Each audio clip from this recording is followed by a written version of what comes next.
In 2005, Horsforth-born and bred historian Alan Cockcroft and myself, Mark Saville, were invited to St Margaret's Primary School to talk about Horsforth in Victorian times to Year 4. We chose 1883 as there was such change in that year. In 2015, I put it together as a film, using old photographs and postcards, largely from that era to around 1910, to portray what Town Street was like in that year. The year is 1883. We're stood on the original Fink Hill that leads into the bottom of Town Street. On our right is the Bell Chapel. The chapel was built in 1758. It had seating for around 400 worshippers, not enough for a growing village like Horsforth and its 6,500 inhabitants. Even the graveyard has become overcrowded. The chapel will be demolished soon, as they're building a new St Margaret's Church on Hunger Hills. But it's over budget. They can't afford to build the spire. We turn the corner onto the Green. The house on our left is the vicarage. Notice the telegraph poles on the Black Bull. They went up in 1880. The Black Bull was built in 1758. The landlord in 1880 was Richard Hutchinson. He died after falling off a children's swing. The name above the door is of a successor, William Stead. Turn to our right and look down the top of Back Lane. See how the apse of the chapel juts out into the road. Just off the photograph to the left stands the Boot and Shoe Beer House. It differs from the Black Bull and the Old King's Arms because you could only buy beer there. If we turn to our right again, we look down to the junction with Fink Hill and Hall Lane and see the properties that stood there. The nearest was an infant school. There was a large hedge in front of the houses on the green, so we can only get a close-up view. The one to the left belongs to Dr. Henry Libby.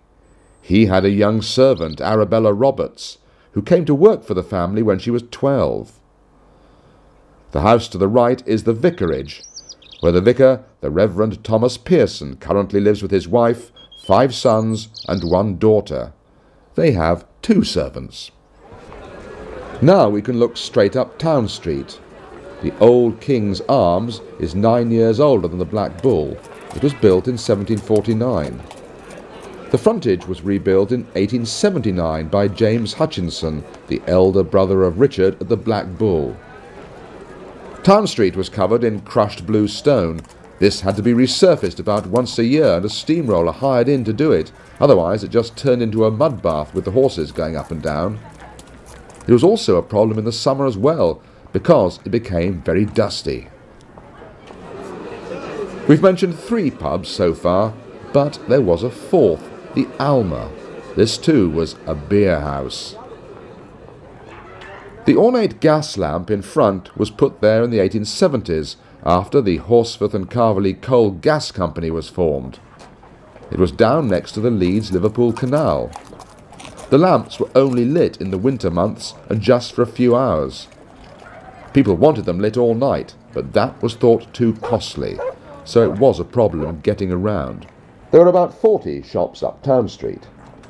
The shop 2 doors above the Alma was owned by draper and ironmonger John Dobson. There were numerous butchers.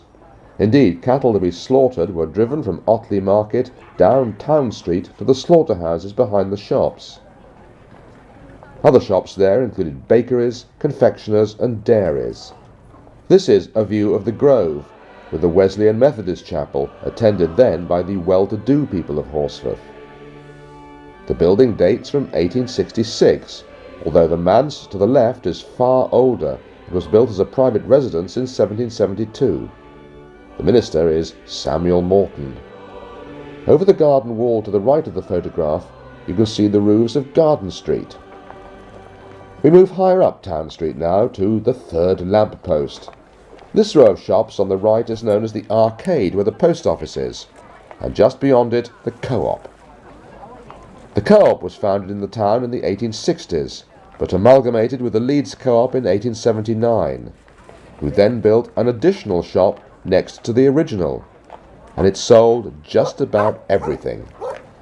You had a book where they recorded how much you spent, and every 6 months you could go to a room upstairs and collect your divvy, the payback, according to how much you'd spent.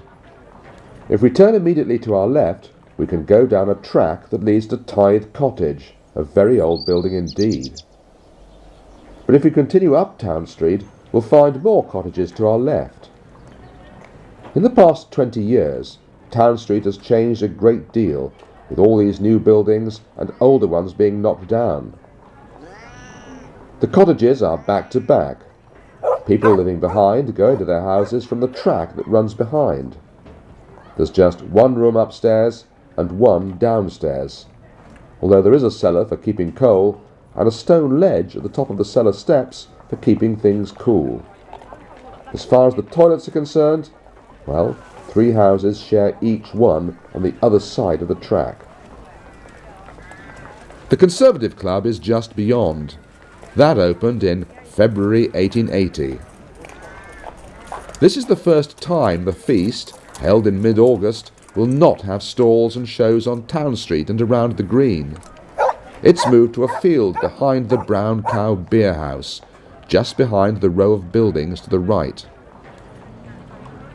Many shops, such as these and the arcade further down, built their own raised footpaths so that people didn't have to walk in the road. And only recently has the local board agreed to create footpaths the whole length of Town Street. The imposing building to the right belongs to the York Banking Company. The children are from the National School.